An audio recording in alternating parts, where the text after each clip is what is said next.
Pemirsa Perumda Air Minum Tirta Mangutama Kabupaten Badung Pacang ngewawahin malih tiga reservoir anggen nincapang suplai air baku.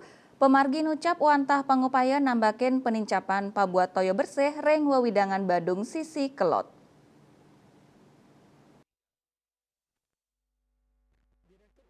Direktur Utama Perumda Air Minum Tirta Mangutama Kabupaten Badung Wayan Suyase Mausang, pabuat toya bersih saya nincap sinarengan ring tengahing panglimbakan keramani miwah akomodasi wisata ring wawidangan Badung sisi kelod pamekasnya nih ring kecamatan Kuta Selatan. Kahanan inucap majanten muatang ketampenin becik melarapan nyiakayang kuentenan wit ning air baku. Punika mawinan pai ketandani nyiakayang malih tiga unit reservoir anggen genah cadangan suplai air.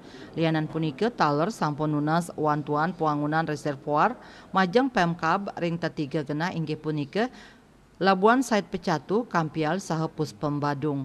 Rauhe mangkin pai ketandani wau madue asiki reservoir sane kejangkepin antuk dasa unit pompa. Nanging keterkayang durung side negepin suplai air ring widangan inucap. Nyiagayang kuentenan reservoir selanturnya nih pacang keajuang majang Pemka Badung ring warsa kali tali 4 likur. Bali Pos nguningayang.